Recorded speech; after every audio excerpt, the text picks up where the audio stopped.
Вітаю ўсіх слухачоў Еўрарадыё. Студыі для вас працуе Зміцер Лукашук.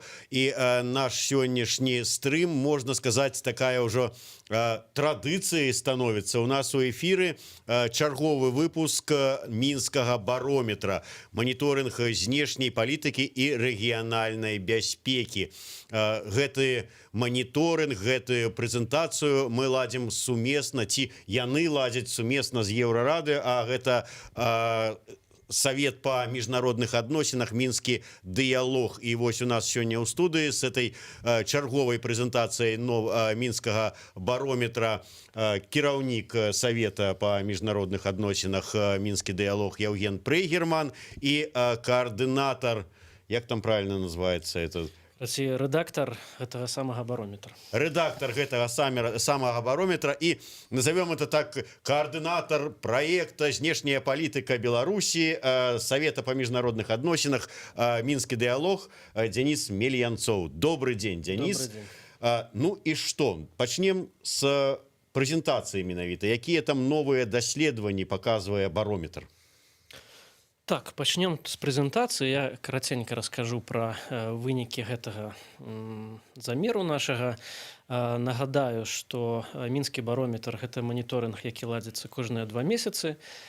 І мы маніторым, уласна кажучы, 5 накірункаў беларускай знешняй палітыкі. Гэта Еўрапейскі Саюз, Расія, Злучаныя Штаты, Кітай і Украіна. А таксама робім такі, можна сказаць, асобны блок па бяспецы, які падзяляецца на рэгіянальную бяспеку і нацыянальную бяспеку, дзе разглядаем, што ў нас тут адбывалася ўнутры краіны, больш з гледзяшча такой вайсковай бяспекі, праз такую вайсковую прызму.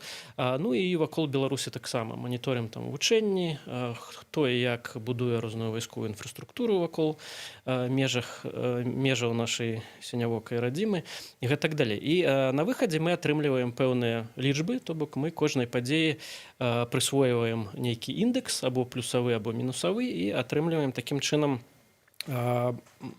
дынаміку гэтых адносінаў. Бачым, дзе стасункі былі больш актыўныя, дзе яны былі менш актыўныя, дзе больш негатыва было, дзе больш пазітыва. У сферы нацыянальнай бяспекі таксама мераем узровень гэтай нацыянальнай бяспекі і рэгіянальнай.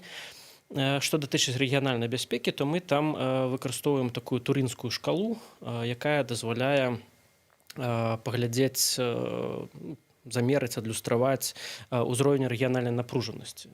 Рэгіянальная гэта шкала была прыдумана для таго, каб прадэманстраваць верагоднасць, вымераць верагоднасць падзення нейкага небеснага цела на зямлю. Сутыкнення з астэроідам, там, напрыклад. Мы трошку адаптавалі і мераем такім чынам рэгіянальную напружанасць. К нашым высновам. Па-першае, адбылося шэраг зменаў на розных накірунках беларускай знешнепалітычных. Па-першае, расійскі накірунак, ён трошку, так скажам, адскочыў. Калі папярэднія некалькі перыядаў гэта былі мінусавыя значэнні, як памятаем, у нас быў такі, можна сказаць, комплексны крызіс у двухбаковых адносінах. Зараз ёсць пэўныя такія сігналы, што мы паступова з гэтага крызісу выходзім. Зараз трошку сітуацыя палепшылася, і мы маем індэкс плюс 2, быў ён мінус 9 у такім самым ніжнім значэнні. Тут у плюс пайшлі, па-першае, тое, што Беларусь з Расіяй падпісалі нарэшце пагадненне пра візы, сумеснае прызнанне візаў. Было некалькі такіх сімвалічных, вельмі важных івентаў, сустрэчаў Пуціна, Лукашэнкі, напрыклад, у Ржэве. Была паездка на парад перамогі і гэтак далей. Таксама былі зрухі ў нафтагазавай сферы. Быў заключаны доўгатэрміновы кантракт па нафце з расійскімі кампаніямі. Гэта ўсё дазваляе казаць, што прынцыпе крызіс не паглубляецца, ёсць пэўныя такія спадзевы на нейкія кампрамісныя вырашэнні. Ну і плюс у Расіі прайшоў гэты перыяд напружанасці, калі яны рыхтаваліся да канстытуцыйнага рэферэндума. Зараз, можна сказаць, трошку расслабілася гэта дзяржаўная машына.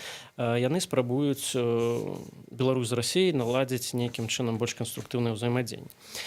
Ёсць таксама змены на амерыканскім накірунку.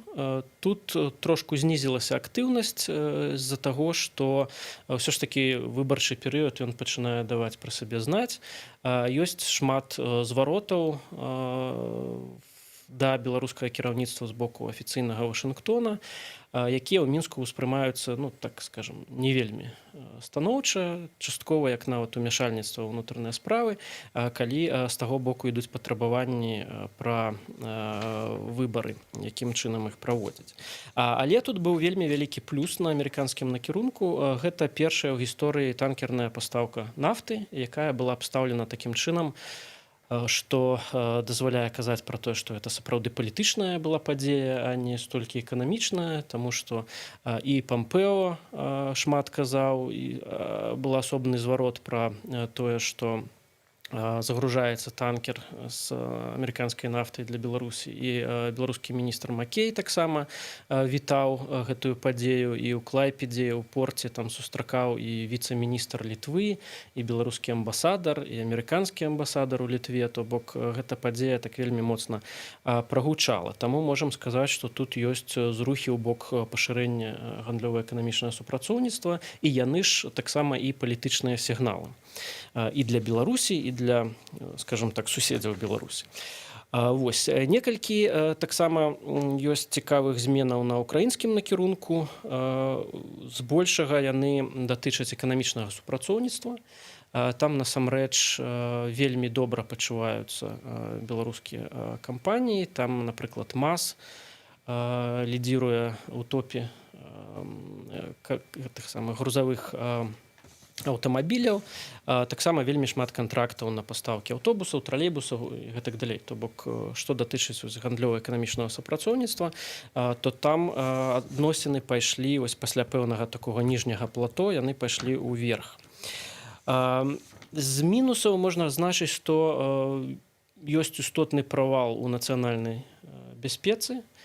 Тут некалькі рэчаў. Па-першае, якія важна адзначыць, у гэты перыяд беларуская дзяржава займалася так досыць мала пытаннямі вайсковай бяспекі, але такія былі трывожныя званочкі, якія могуць казаць пра тое, што ўлада секюрытызуе выбары. Што гэта азначае простымі словамі? Што тыя ўнутрыпалітычныя працэсы, якія адбываюцца ў краіне, яны увязваюцца з пытаннямі бяспекі. Тут я хочу нагадаць пра тое, што, напрыклад, была заява міністра абароны аб тым, што таксама узброеныя сілы, не ўнутраныя войскі, а менавіта армія, могуць прымяняцца для усталявання стабільнасці ўнутры краіны канстытуцыйнага ладу. Былога міністра абароны. Былога міністра абароны, так. Вось. Таму тут такія ёсць рэчы, которые можна трактаваць у мінус. Што датычыць рэгіянальнай напружанасці, то яна трошку таксама падвысілася, паколькі, напрыклад, Злучаныя Штаты выйшлі з дамовы пра адкрытае неба. Гэта такая дамова, якая пазваляла дадаткова верыфікаваць тыя сістэмы, тыя рэжымы разбраення і неяк падвышаць давер у рэгіёне. Зараз і гэта таксама сістэма, яна разбурылася. Плюс было досыць шмат вучэнняў і ў Расіі, і на тэрыторыі краінаў НАТО, якія ў нас традыцыйна разглядаюцца як, скажем, не вельмі спрыяючыя сніжэнню рэгіянальнай напружанасці. Будавалася таксама вайсковая інфраструктура вакол краіны, у розныя ўзброеныя сілы нашых суседніх краінаў паступала новае ўзбраенне, што таксама можа патэнцыйна прыводзіць да таго, што напружанасць будзе расці. Вось, гэта калі вельмі каротка так казаць пра вынікі нашага дакладу. Ён будзе даступны у поўнай версіі на сайце мінскага дыялогу. Можна заходзіць больш падрабязна з ім знаёміцца. І я нагадаю, што мы кожныя 2 месяцы робім гэты барометр, то бок можна паглядзець у дынаміцы, якім чынам змяняліся адносіны, паглядзець графікі такія досыць доўгатэрміновыя, зрабіць свае высновы. Я на гэтым, напэўна, пакуль што спынюся. Ну, я зараз попрошу нашего оператора показать график. Это динамика развития внешнеполитычных адносінаў з Россией. И сапраўды мы бачым, что сакавік-красавік минус 9, а уже травень-чэрвень 2. Денис патлумачыў, на подставе чаго зробленае такія высновы, адкуль такое паляпшэнне і дынаміка роста адносінаў.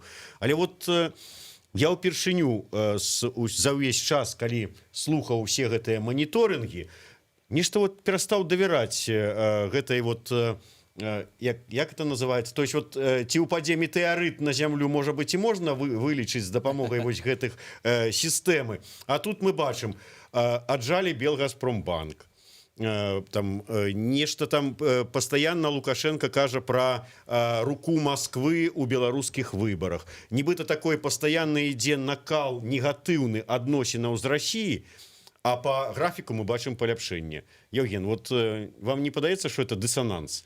Я зараз да вас як да палітолага звяртаюся, а не як да калегі Дзяніса. Зразумела. Я вось такі думаў, што гэтае слово пра турынскую шкалу зараз усіх саб'юць. Насамрэч, яна толькі намі прымяняецца да рэгіянальнай бяспекі. Тут метадологія куды больш простая і такая акадэмічна-традыцыйная. Яна завецца івент-аналізам, і мы фіксуем проста абсалютна факталагічна, глядзім падзею і дадаем ёй пэўны рэйтынг негатыўны ці пазітыўны. Так што тут насамрэч цяжка нешта прыдавіць гэтай метадалогіі, таму што яна проста адпавядае той інфармацыйнай ленце, калі хочаце, якую кожны можа штодзень бачыць. Можам паговорыць, канешне, пра асобныя вось там падзеі. Я думаю, што ўсё адно Можем трэба таблічку просто адкрыць, і калі цікава, просто прабегчыся па гэтых. І дарэчы ж, таму Дзеніс і запрашаю ўсіх азнаёміцца менавіта ўжо з канчатковым тэкстам, таму што, па-перша, у нас там ёсць тое, што называецца наратыўная частка, дзе вось гэтыя ўсе падзеі аналізуюцца і тлумачацца. Ну і плюс ёсць таблічка, дзе адлюстроўваецца не проста метадалогія, а як бы эмпірычныя вынікі пасля таго, як метадалагічна мы падышлі да гэтага аналізу. Ёсць яшчэ метадалогія, дзе падрабязна распісана, якой падзеі колькі мы балаў прысвойваем. Так што тут як ні круці, ўсё ж таки можна гэтаму давяраць. Ну, як вы разумееце, я-то давяраю Дзянісу і яго і яму, і турынскай шкале, але гэта вот была такая правакацыйнае пытанне з майго боку. Я не здарма сказаў, што ў дадзеным выпадку звяртаюся да вас як да палітолага найперш, а ніяк вот да кіраўніка мінскага дыялога, які у склад якога уваходзіць мінскія барометры, гэтак далей. Просто вот як вы патлумачыце, вот все ж таки, калі адысці ад турынскай шкалы, а прыйсці просто ў паліталогію і ацэніць сітуацыю, ці можна сказаць, што да, сапраўды, вот у нас адносіны наши, как бы, цеплыня адносінаў, яна павялічылася вот до 2 пунктаў. Ну, тут таксама важны такі момант усё ж таки метадалагічны. Мы фіксуем не нейкае такое закуліссе, не, скажем так, тренды, якія адбываюцца, а хутчэй вось просто факталагічна аналізуем тое, што адбылося падчас канкрэтнага перыяду. Таму зразумела, што лічбы яны у першую чаргу адлюстроўваюць менавіта вось хаду нейкіх падзеяў, і трэба разумець, што некаторыя падзеі мы не можам адлюстраваць, таму што яны не публічныя. І зноў ж таки, таму важна чытаць сам тэкст. Там ось аўтарка менавіта гэтага раздзела, гэта у нас Валерія Костюгова, яна ў прынцыпе больш падрабязна распісвае сваё такое аналітычнае бачанне таго, што адбываецца, наколькі гэта нейкія там устойлівыя такія падзеі. І як Дзеніс падкрэсліў, просто падчас вось гэтага перыяда адбылося некалькі такіх падзеяў, якія метадалагічна у нас адлюстроўваюцца больш высокім балам. Ну вось гэты сустрэчы на вышэйшым узроўні. Зразумела, мы сёння мы можа ведаем нейкае там невялічкае закуліссе, да, таго, што адбываецца, ці не ведаем, але просто сам факт таго, што сустрэчы адбыліся, там ніякіх скандалаў не было, а наадварот, як бы пасля іх дастаткова пазітыўныя заявы і там пэўныя зараз падпісаныя дакументы, хаця гэта яшчэ увойдзе ў наступны выпуск барометра, але дакументы падпісаныя на ўзроўні прэм'ер-міністраў. Ну гэта для нас вось зноў ж таки паказвае, што на таком вось узроўні івент-аналізу, як мы робім, гэта куды больш пазітыўная дынаміка, чым тое, што мы назіралі ў папярэдні перыяд. Адзін кантракт на нафту, і он таксама ўжо выцягвае ў плюс. Вот слухайте, хлопцы, як я вас адным пытаннем пакрыўдзіў. Вот 2 разы задаваў Евгену пытанне, ён все адно бараніў Дзяніса і зробленую ім працу. Добра, па-іншаму. Уяві сабе, што я цябе запрасіў просто як вот палітолага пагаварыць на... Вось, дарэчы, змейстер, калі дазволіш адну секунду. Вось гэта тое, што мы заўсёды пытаемся данесці, што калі вось мы атрываем палітолага ад даследчыцкай часткі, то гэта ўжо не палітолог, гэта ўжо там каментатар, журналіст, яшчэ хто-небудзь. Таму, калі мы ўсё ж таки паліталагічна, то мы мусім неяк да нейкай даследчыцкай працы ўсё ж таки дачынення мець. Ну, гэта. Тым не менш, вот уявім, што я адарвана ад сённяшняй прэзентацыі запрасіў цябе ў студыю просто абмеркаваць знешнюю палітыку Беларусі, адносіны з суседзямі і гэтак далей. І пытаюся ў цябе, Евген, як ты ацэньваеш сённяшні стан адносінаў з Расіяй? Тут же зноў на якім узроўні мы хочам пагаварыць, калі больш як бы стратэгічна, калі хочаш, то мы можам вярнуцца да той дыскусіі, якая ў нас была падчас папярэдняй прэзентацыі, калі мы разважалі пра тое, што відавочна можа стала для абсалютна ўсіх, нават тых, хто хацеў па тых ці іншых прычынах гэта адмаўляць, што адносіны, якія былі выбудаваныя вось у сярэдзіне 90-х гадоў, яны прыйшлі ў нейкае такое сваё лагічнае заканчэнне і патрабуюць перафарматавання. Могуць быць самыя розныя варыянты, у бакоў могуць быць самыя розныя інтарэсы і патрэбы, але мне падаецца, сёння немагчыма не прызнаць гэты факт. І таму з гэтага пункту гледжання можна сказаць, што гэта адносіны, якія ўвайшлі ў крызіс, менавіта такі сістэмны крызіс, і ён цягнецца вось пасля таго, што адбывалася ў 14-15 годзе, той дынаміцы двухбаковых адносінаў, якія паўсталі пасля таго, як адбыўся Крым, адбыўся Донбас, ну і ўсё тое, што мы ведаем. Гэта, мне падаецца, як кажуць, такі медычны факт, так? Але з іншага боку, калі мы аналізуем крышачку больш вось у такіх стрымленых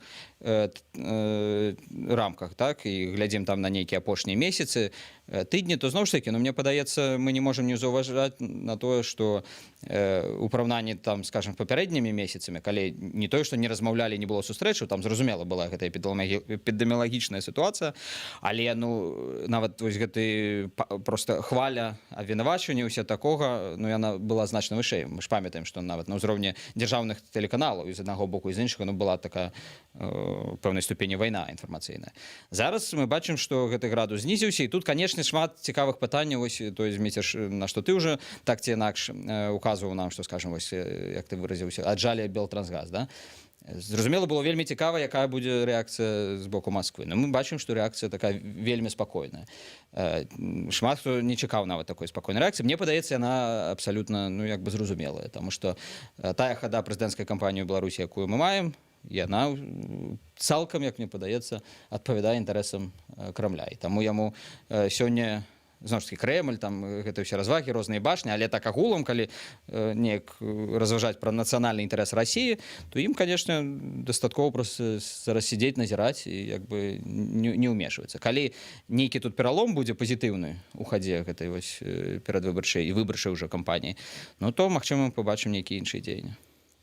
Пазітыўны для унутранай сітуацыі ў Беларусі. Я маю на увазе. Для захавання стабільнасці ці змены ўлады? Не, у першую чаргу пазітыўна з майго пункту гледжання дзеля таго, каб быў магчымы нейкі такі ўнутраны дыялог і паразуменне, якое я увесь час падкрэсліваю, з'яўляецца адзіным сапраўдным рэсурсам для беларускай незалежнасці. Дарэчы, Дзеніс, ты пры канцы сваёй прэзентацыі параіў людзям вось паглядзець папярэднія вынікі мінскага барометру, узяць гэтыя табліцы, параўнаць, накласці адна на адну і зрабіць нейкія высновы. А вот калі накласці вот гэтыя табліцы, скажем, там вот адносінаў з Расіяй, можна спрагназаваць, чаго чакаць у будучым? Гэта хутчэй не прагнозная метадалогія. Ўсё ж такі гэта метадалогія маніторынгу, які дапамагае нам зрабіць там зрэз пэўна, што адбываецца. Мы можам браць рэтраспектыўна, глядзець, якім чынам развіваліся стасункі, накладаць, напрыклад, на электаральныя цыклы, да, і глядзець, якім чынам там адносіны з Еўрасаюзам, умоўна кажучы, з Расіяй залежалі ад перыяда выбарчых, ці не залежалі. Таксама нейкія такія рэчы, якія нам дазволяць, як это там навукоўцы кажуць, прырасціць веду, да. Што датычыць, можам, конечно, апраксімаваць, наблізіць неяк, паглядзець, працягнуць у будучыню вось гэты графічак. Калі паглядзець на вялікім адрэзку часу, то адносіны з Еўрапейскім Саюзам у нас павышаліся, калі там, напрыклад, з 11-го года ўзяць абсалютны мінімум. І зараз гэта там вось оно неяк там калеблецца 25, бывае 30 нават пунктаў. То бок гэта такі досыць высокі ўзровень.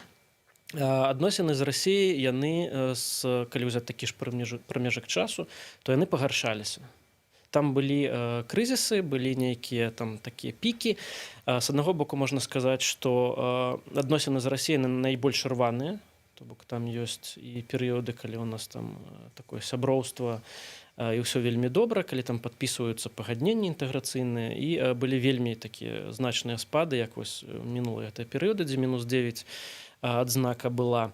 Але на вялікім прамежку часу, калі мы пабудуем такую вот лінію прабачце, апраксімацыі трэнда, то мы пабачым, што адносіны пагаршаюцца.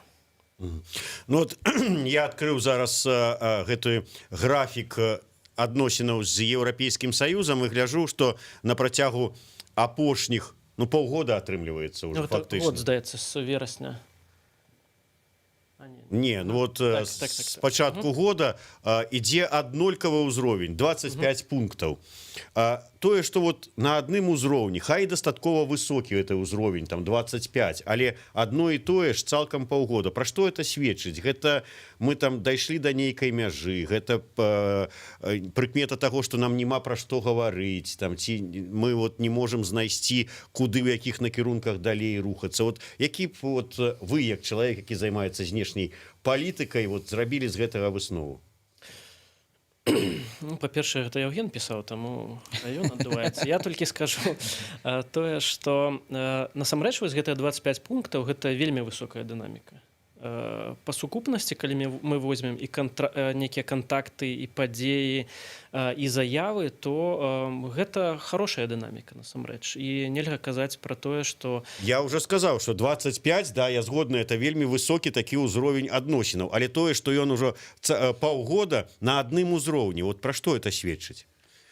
Ну, гэта сведчыць... Дасягнулі нейкага такога ўжо вот мяжы, далей... Ну, дарэчы, пра дасягнулі мяжы, я памятаю, што недзе на пачатку гэтага года быў такі тэзіс, ён стаў папулярны ў экспертным асяродку, мы тады таксама крышачку пісалі пра гэта, ён, здаецца, ну, просто высмакатаны з пальца, гэты тэзіс, як бы, што вось мы уперліся у гэты мурці, у гэтую мяжу і далей немагчыма. І тут просто тыя людзі, якія такі аналіз рабілі, хутчэй за ўсё перакладалі на беларуска-еўрапейскія стасункі логіку стасункаў іншых краін усходняга партнёрства з Еўрапейскім Саюзам. Таму што там усё зразумела. У цябе ёсць нейкія такі лагічныя крокі, якія ты мусіш зрабіць для таго, каб рухацца ў пажаданым кірунку, а пажаданы кірунак гэта недзе там у зусім далёкай перспектыве абстрактная вось магчымасць стаць сябрам Еўрапейскага Саюза, якой насамрэч ні ў каго няма. Але да таго розныя вось рэчы там эканамічнага плану, прыяднання да розных стандартаў і гэтак далей. У Беларусі зусім іншая логіка падзеяў. Гэта не значыць, што ў нас яна там лепшая ці горшая, но вось так склалася. Зразумела, што шмат каму яна не падабаецца, і зразумела, што яна магла быць куды лепшая, але вось зноў ж такі з даследчыцкага пункту гледжання яна такая, якая ёсць. І вось вяртаючыся да гэтых 25 пунктаў, я думаю, што яна проста адлюстроўвае пэўны ўзровень нармальнасці у тых умовах, калі не робяцца яшчэ новыя важныя крокі. Вось адзін важны крок быў зроблены, калі падпісаныя былі вось гэтыя пагадненні па візавай лібералізацыі, таксама рэадмісіі. Гэта мы ведаем, такая доўгая песня, якая цягнулася, здаецца, афіцыйна з 2014 года, калі перамовы гэтыя пачаліся. Ну вось нарэшце гэты этап скончыўся. Ёсць, вядома, іншыя пагадненні, якія ўсё абмяркоўваюцца, ніяк недаабмяркоўваюцца. Але тут яшчэ вось з пункту гледжання гэтых лічбачкаў, на якія мы глядзім, важны момант быў бы ў тым, што калі б, скажам, зараз у Беларусі не адбываліся тыя падзеі, якія адбываюцца унутрапалітычныя, і працягнуўся бы вось той тренд, які мы мелі папярэдне, то, скажам, была больш вялікая верагоднасць таго, што той же Александр Лукашенко больш візітаў пачаў рабіць у краіны Еўрапейскага звязу. Ну вось, дарэчы, мы ж ведаем, што, здаецца, на красавік ці сакавік быў запланаваны візіт у Рыгу, але ён, канешне, адмяніўся з-за таго, што эпідэміялагічная сітуацыя не дазваляла. Вось, так што я думаю, там быў бы больш сур'ёзны патэнцыял падвышэння праз, першае, як я сказаў, нейкія вялікія падзеі, то бок заключэнне новых пагадненняў, хаця іх там, канешне, не так і шмат наперадзе. Ну і другое, гэта праз большую колькасць візітаў як да нас, так і ад нас на вышэйшым узроўні, а не толькі на ўзроўні міністра замежных спраў. Таму што вось, дарэчы, калі мы паглядзім нават на гэты перыяд, што толькі скончыўся, мы да гэтага часу бачым дастаткова вялікую колькасць, ну, пакуль не візітаў, зразумела, з якіх прычынаў, але тэлефонных размоў, онлайн-канферэнцыі з удзелам міністра замежных спраў. І толькі фактычна адзін візіт вось сур'ёзны на ўзроўні кіраўніка ўрада, гэта венгерскі прэм'ер сюды прыехаў, дзе ўдзельнічаў адпаведны беларускі прэзідэнт і беларускі прэм'ер. Я хочу яшчэ да рэгіянальнай бяспекі, таму што важнае месца гэта ўсё ж такі займае, і датычна нашых выбараў. Вот ёсць якая-небудзь нейкая сувязь паміж выбарчай кампаніяй і бяспекай, можа быць, унутранай, знешняй, рэгіянальнай бяспекай. Вот як вы ацэньваеце? Ну, сувязь, безумоўна, ёсць, таму што у любой краіне перыяд выбараў гэта перыяд такой напружанасці палітычнай. Гэта перыяд абвастрэння супярэчнасцяў, гэта дыскусіі, якія заўжды часта прыводзяць да пэўных канфліктаў. Згадайце там, напрыклад, выбары ў Злучаных Штатаў, калі Трамп прыходзіў да ўлады, якім чынам гэта вылілася, у якія скандалы гэта вылілася, якім чынам там спрабавалі Трампа абвінаваціць у тым, што ён нейкім чынам там кантактуе з рускімі, калі кіраўнік ягонага штаба нібыта там на прыёме павітаўся з расійскім амбасадарам. Вось таму гэта такі перыяд вельмі напружаная сітуацыя. У такіх суперпрэзідэнцкіх аўтарытарных краінах гэта яшчэ горш, таму што гэта якраз такі момант канцэнтрацыі палітычнай сістэмы на пэўны прамежак часу на пэўных палітычных падзеях. І гэта заўжды перыяд, калі краіну вельмі проста дэстабілізаваць, карыстаючыся тым расколам, тымі дэбатамі унутрыпалітычнымі, той палітычнай актыўнасцю, якая там адбываецца.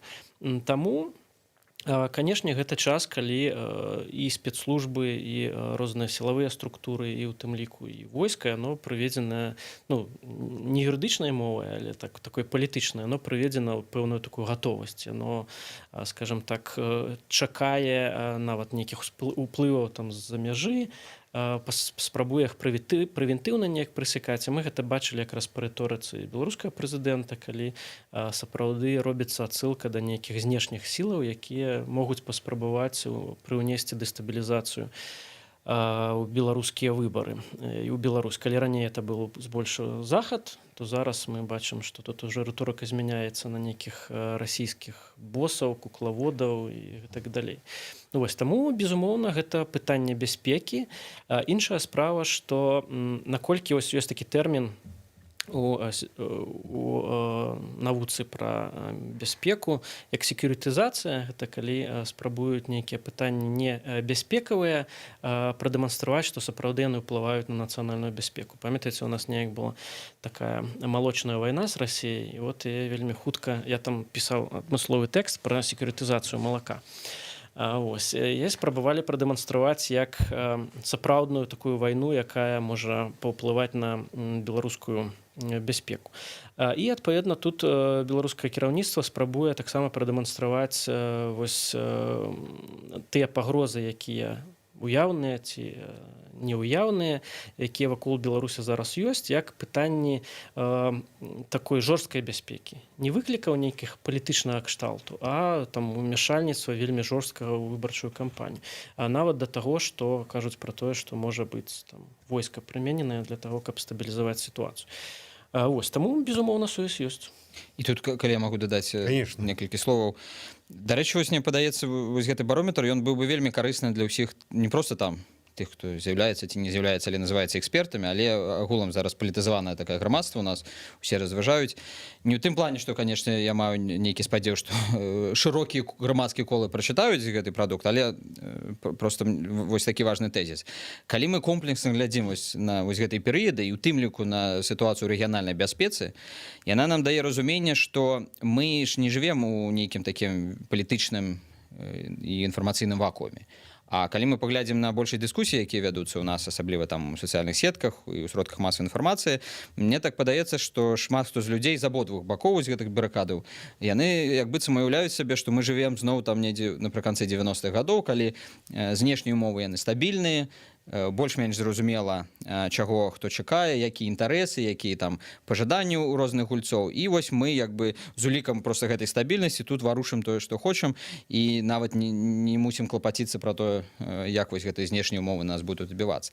А вось гэты барометр, ён факталагічна проста паказвае тое, што і мы з Денісамі, шмат хто іншыя уже не першы месяц падкрэсліваем, што мы увайшлі вось у гэтыя перыяды крызісаў, якія там эканамічнага кшталту і звязаныя з пандэміяй, але ж і больш шырока звязаныя з трансфармацыяй сістэмы міжнародных адносінаў. І калі гэта гучыць абстрактна, то вось зноў ж такі наш барометр, ён паказвае, чым канкрэтна гэта можа вылівацца для, напрыклад, нашай краіны. Вельмі хуткім ростам вось гэтых знешніх пагрозаў у сферы бяспекі, мілітарнымі рознымі пагрозамі. І гэта значыць, што мы проста не можам не трымаць гэта ў галаве, у тым ліку разважаючы пра тое, якім чынам розным тут палітычным структурам унутры краіны выбудоўваюць свае стратэгіі ў дачыненні да барацьбы за ўладу. Ну і такі крыстальны узор, прыклад звязкі вось гэтай выбараў і бяспекі — гэта Украіна 2014 год. Калі падзеі на Майдане, яны праз ланцужок розных падзеяў прывялі да вайсковага ўмяшальніцтва. Вось таму, канешне, звязка гэта ёсць, пра яе трэба заўжды памятаць пры аналізе сітуацыі і сапраўды, як Евген сказаў, не рабіць выгляд, што мы жывем абсалютна на нейкім там востраве і ніхто з іншых гульцоў на нас не можа і не хоча паўплываць. Насамрэч мы жывем у такім вельмі складаным свеце, вельмі небяспечным, і трэба заўжды рабіць такую аглядку, да, чым адгукнецца той ці іншы крок наш ва ўнутранай палітыцы. Але вот вы, Евген, сказали про тое, што зараз выбарчая кампанія адбываецца, ну, так, задавольвае, скажем так, кіраўніцтва России, так як яна адбываецца. Мне так падаецца, з агульных нейкіх уяўленнях про то, які мог быць інтарэс России. Да, я да чаго? Ўсё ж таки, у залежнасці ад вынікаў выбараў, чым яны могуць завершыцца, я не да таго, каго выберуць, а як вот сама гэтая кампанія будзе завершацца, бо ёсць розныя варыянты. Як гэтыя варыянты могуць на вот бяспеку нашай краіны паўплываць? Ну, самым негатыўным... То есть, якія варыянты вы разглядаеце? Гіпатэтычна? Гіпатэтычна, хаця бы. Самыя розныя, но як бы, каб гіпатэтычна нешта разглядаць, трэба зрабіць там нейкае метадалагічнае практыкаванне, якое б нам давала пэўныя вынікі. А так, конечно, мы можам просто разважаць пра розныя рэчы, но калі мы паглядзім на нейкія, ну, патэнцыйна такія самыя радыкальныя варыянты, но адзін з іх, ці не радыкальны, вось крайні такі, да, адзін з іх хочацца думаць, што у нас яшчэ будзе пэўны час, гэта будзе азначаць, што, ну, прыблізна мы застаемся вось у тых варунках, якіх сёння знаходзімся, і ў Беларусі будзе пэўны час дзеля таго, каб вось знайсці ўсё ж такі нейкія рашэнні для вось гэтага ўнутранага крызісу, які, ну, ён відавочны, і відавочна, што ён будзе паглыбляцца, калі ім не займацца.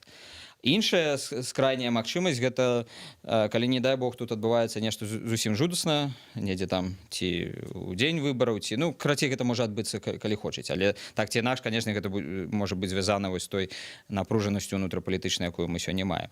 І калі на гэта навальваецца нейкае такое, ну, так бы мовіць, знешняе ўмяшанне, якое прыводзіць у тым ліку да таго, што, ну, просто ўлады не могуць паўнавартасна кантраляваць тое, што тут адбываецца. І тады, канешне, ну, наўрад ці могуць быць нейкія добрыя для краіны падзеі. Калі па выніках мы атрымліваем сітуацыю, як, напрыклад, там у 2010-2011 годзе, калі ўведзеныя санкцыі супраць Беларусі. Прытым тут нават у пэўнай ступені будзе важна не тое, будуць гэта там нейкія сапраўдныя эканамічныя санкцыі, якіх ніколі не было, а тое, ці будзе магчымасць нейкіх каналаў камунікацыі пасля вось гэтых падзеяў, і ці змогуць на захадзе, напрыклад, нейкія ключавыя гульцы працягваць успрымаць Беларусь вось менавіта як краіну са сваімі інтарэсамі, а не проста глядзець на мапу і бачыць там адзін твар Александра Лукашэнкі і, скажем, там яго недэмакратычныя падыходы да таго, што яны лічаць мусіць быць дэмакратычна. Вось гэта будзе ключавае пытанне, таму што ў пэўнай ступені, калі будзе вось гэта нагоршы сцэнар,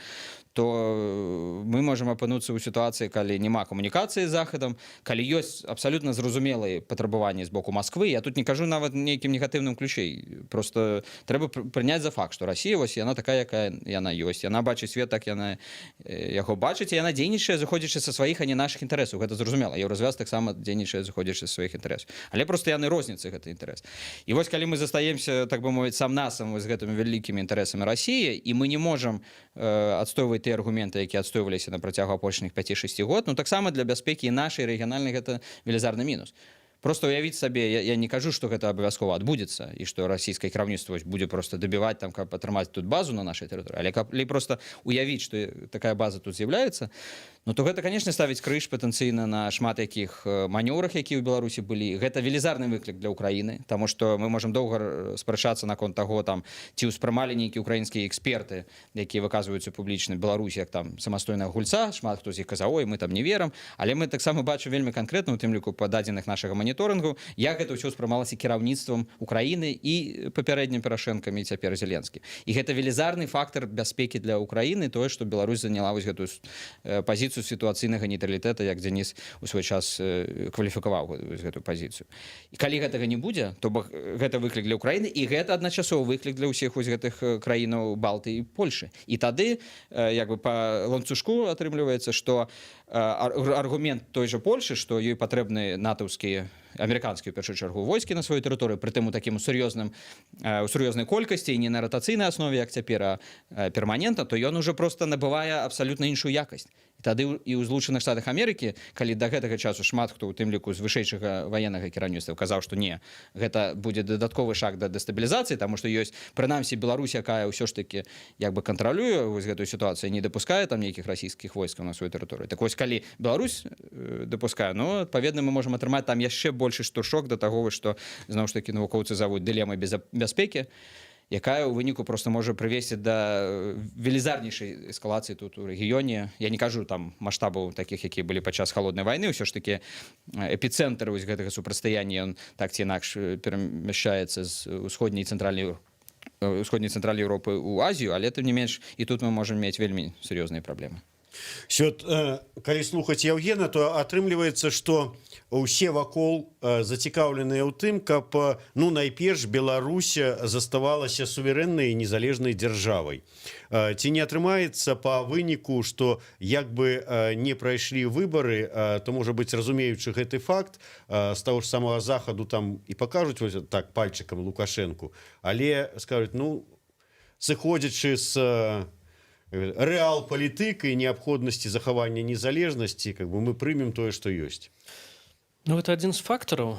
Канешне, сітуацыя змянілася, і калі тут больш так прадэманстраваць гэты кантэкст, то з аднаго боку так, у Беларусі зусім іншы імідж міжнародны і рэпутацыя, чым было ў 2010 годзе.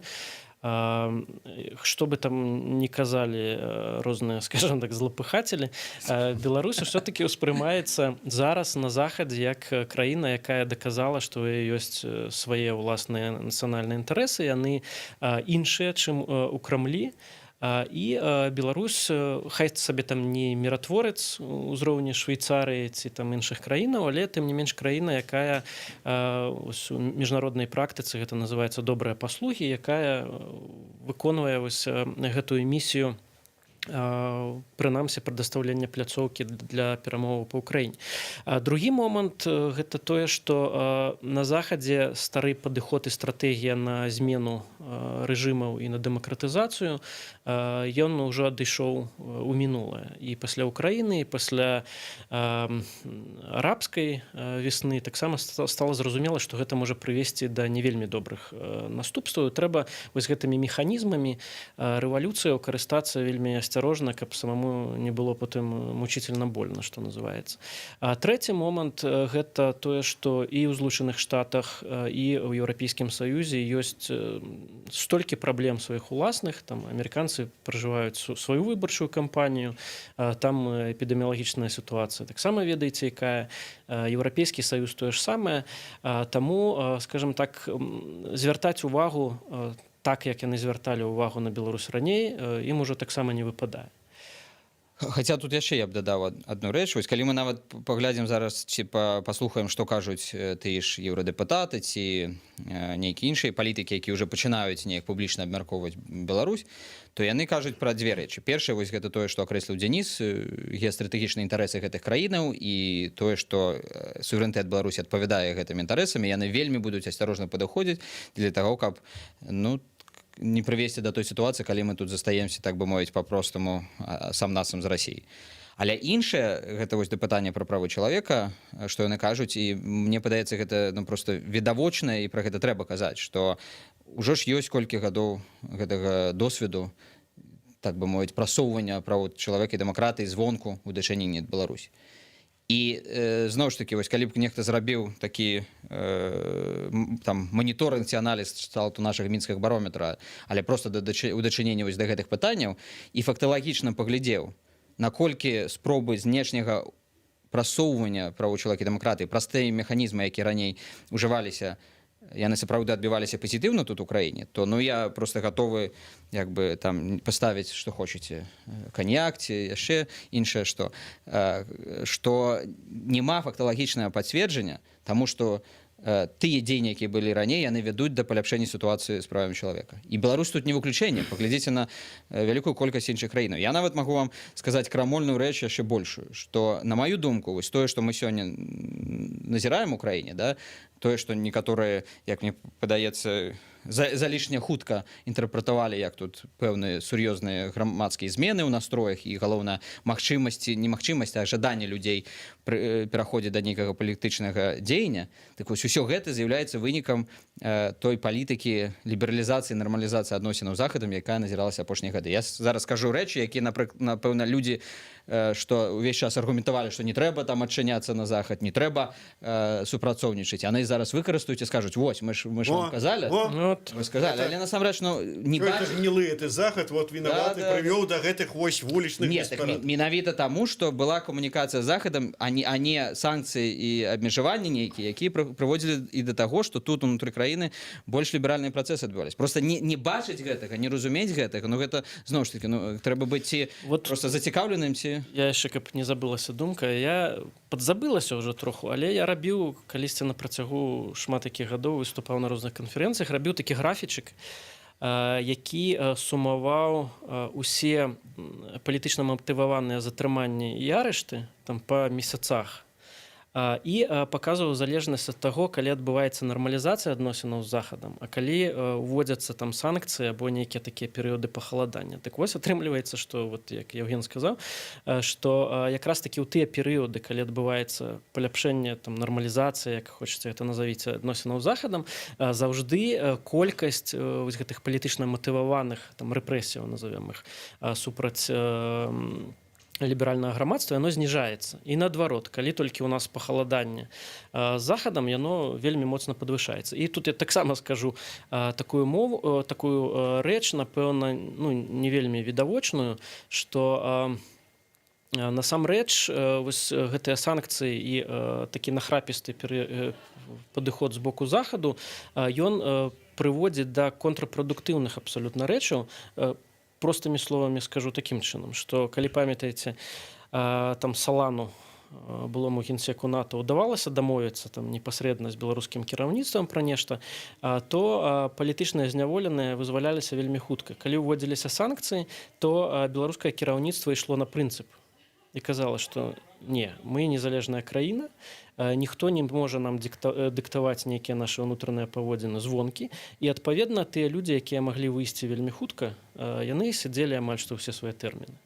Тут адзінае пярэчанне, можа, апошняе, што тут скажу, якое зразумела людзі будуць казаць, што вось было ж такое доўгатэрміновае паляпшэнне адносінаў. І як паказвае наш барометр, вось Дзіміцер адзначыў 25 як бы гэтых пунктаў, ну то бок вельмі станоўча добрыя такія працэсы адбываліся. І тут адбываецца тое, што мы сёння бачым. Зразумела, што калі у краіне пачынаюцца вось такія працэсы, якія крышачку перакладаю мову эканамічную Бальцаровіча можна назваць надзвычайнымі часамі, то зразумела, што палітычны рэжым, які ніколі там не скрываў, што ён з'яўляецца аўтарытарным, ён пачынае паводзіць сябе вось такім чынам. І тут уже не пытанне да знешніх умоваў. То бок тут таксама не трэба блытаць, як бы, што першаснае, што другаснае. Але гэта не адмяняе проста ўсяго таго, што зараз і Дзеніс сказаў, што калі мы пачынаем пытацца там у заходнікаў, а вы там за дэмакратыю ці вы там за рэал-палітык, то няма гэтай насамрэч дылема. Гэта дылема, якая яна навязаная, яна штучная і насамрэч яна контрпрадуктыўная. На вялікі жаль, мы,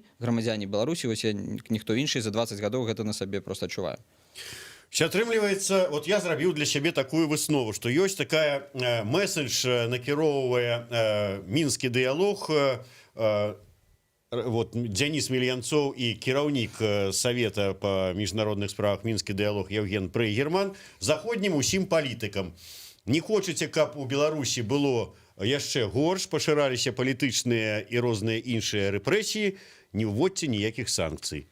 Ну, приблизно так. Тут есть, конечно, и детали, и я разумею аргумент некоторых людей, які кажуть, що санкції, конечно, контрпродуктивні, але важно, каб яны неяк віселі, ведаеце, як такое пугало, каб урад разумеў ці наш, ці ў дачыненні да іншых краінаў, што ўсё ж таки наступствы могуць быць. І мне падаецца, што, напэўна, крышачку гэта мае пад сабой падставу, хаця б дзеля таго, каб еўрапейскія там ці іншыя дыпламаты маглі, ну, неяк прасоўваць свае погляды на перамовах, але ну просто мы не дыпламаты, так, мы просто вось я ж там і падкрэслю, што калі мы завемся палітолагамі, мы мусім неяк просто звяртацца да эмпірычных дадзеных, да нейкіх даследаванняў. Вось нашых гэта даследавання гэтак жа сама, як і тыя дадзеныя, на якія спасылаўся Дзеніс, яны просто факталогію паказваюць. Калі мы не заўважаем гэту факталогію, ну тады, як я памятаю, гадоў 6-7 таму назад Дзеніс на адной канферэнцыі сказаў, тады мы ввядзем рэлігійную нейкую там тэалагічную дыскусію на ўзроўні веру ці не веру. Ну, конечно, сёння падчас уздыму гэтых эмоцый большасць дыскусій так і вядзецца, але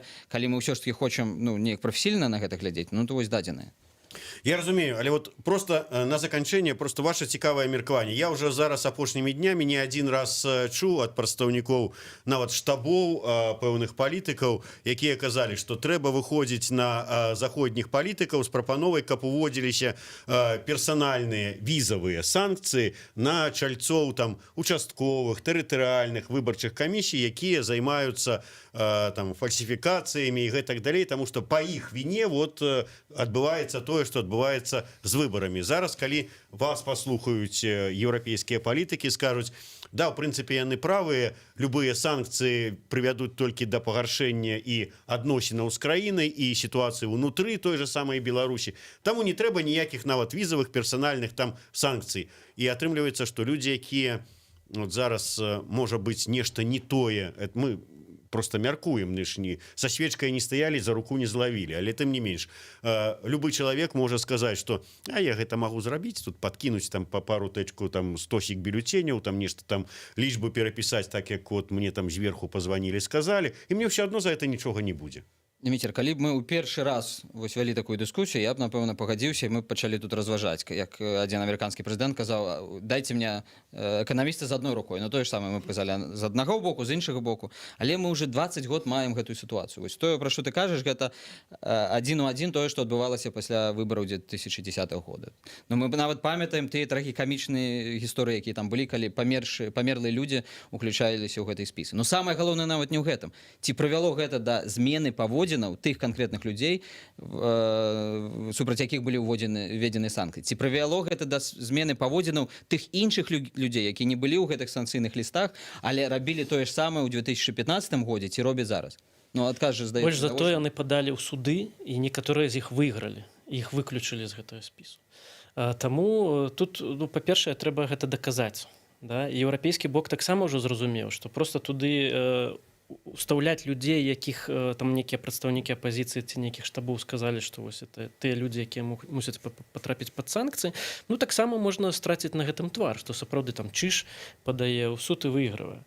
Вось, таму з гэтым трэба вельмі акуратна і асцярожна. Я б увогуле адыходзіў ад такіх прынцыпаў, калі нехта там звонкі мусіць кіраваць беларускім працэсам, калі сапраўды ёсць адчуванне, што нехта фальсіфікуе, нешта адбываецца не так, но трэба нейкім чынам зарганізоўвацца ўнутры краіны, а не звяртацца да знешніх сілаў. Гэта нават так, ну, у маральным плане не вельмі добра выглядае. Я ўжо не кажу там пра інструментальнасць гэтай рэчы, пра што таксама ўжо сказаў Яўген. То бок мы можам на лічбах паглядзець і на фактуры паказаць, што гэта проста не працуе. Нават гэтыя людзі, калі патрапяць у спіс, то яны проста патрапяць у спіс, так, залаты спіс прэзідэнта, умоўна кажучы. Так, дарэчы, раней было. Як некаторыя казалі, што гэта вышэйшы спіс лаяльнасці і там ордэн пашаны, таму што ты чалавек сістэмы, ты даказаў сваю лаяльнасць. І гэта нашмат важней тут, унутры краіны, чым нейкая там шенгенская віза. Да, вот так, як с аднаго боку ты на сутках не сядзеў неправільны, ты зусім апозіцыянер, з другого боку няма цябе ў спісах ні ўездных у ЕС, так што ж ты тут за прыхільнік дзеючай улады? Вось гэта тое, што адбываецца, калі пачынаецца вось гэта чорна-белае лабавое сутыкненне, на вялікі жаль. Дзякуй вялікі. На вялікі жаль, трэба завяршаць. Прэзентацыя мінскага барометра ад мінскага дыялога. Дзяніс Мільянцоў, Яўген Прейгерман, Зміцер Лукашук. Дзякуй, слухайце і глядзіце нас.